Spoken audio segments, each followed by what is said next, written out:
Great seeing you here again in this new video in our masterclass in project management.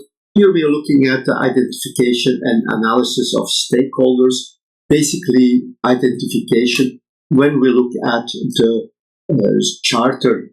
First of all, we have to say what is a stakeholder a little bit more in detail than before. We want to identify the stakeholders. It's important to conduct some stakeholder analysis. And in fact, these are the things that we are already going to do, which is not really the stakeholder management, how we will do it later in the project, but is adding the stakeholders, the main stakeholders, to the project charter. So let's have a look. What is a stakeholder? A stakeholder, we typically look at people or organizations that have an interest in the project.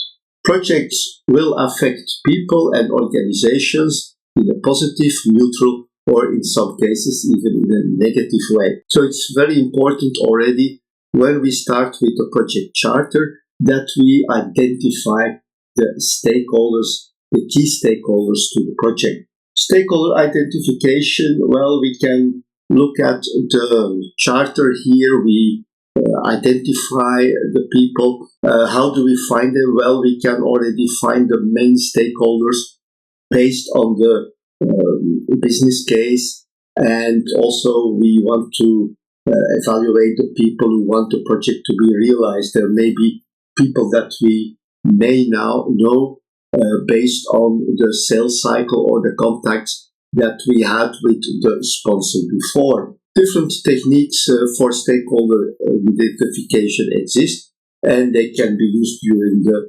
project. Now, I already spoke about mind mapping, but we also can use interviews and identify or evaluate relevant documents. Whenever we have stakeholders, even the ones at the beginning, at this moment, we will add them to the stakeholder register. When we deal with stakeholders, it's important to analyze them. We have to understand what is important for the people. We have to look at their power, what is their importance, what is their personality. Understanding stakeholders is very important because we have to communicate with the stakeholders in the proper way. People who like details, we have to provide them details. People who like an overview, we have to give them an overview. We also should avoid things that the people don't like. I remember when I was in beginning in Czech Republic, I got contacted by a lot of people for investments because you're an expert, so you're a rich person, and you get contacted by those people selling you all kinds of insurances and investments. And typically those people, they start talking about, because I'm a man, about cars or football or sports. These are the things I don't like. So if you want to deal with me, if you want to create rapport with me, these are not the subject that will help you.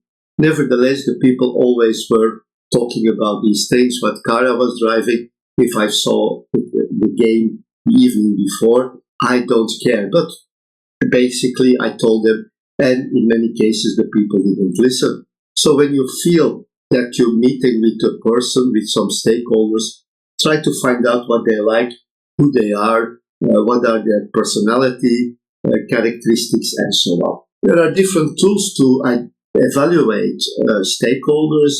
We've already seen in the previous overview when I continued with the 10 steps, we talked about the Celsius model. We have a power interest grid. There is also a stakeholder cube, which is defined in the pin box 6 and 7. And we also consider the engagement levels of the different stakeholders. So that was an introduction about stakeholders analysis and identification in the charter. That's it for this video. Let's go to the next video. Get ready for the next interesting topic. And I'm looking forward to seeing you in the next videos. Thank you and bye-bye.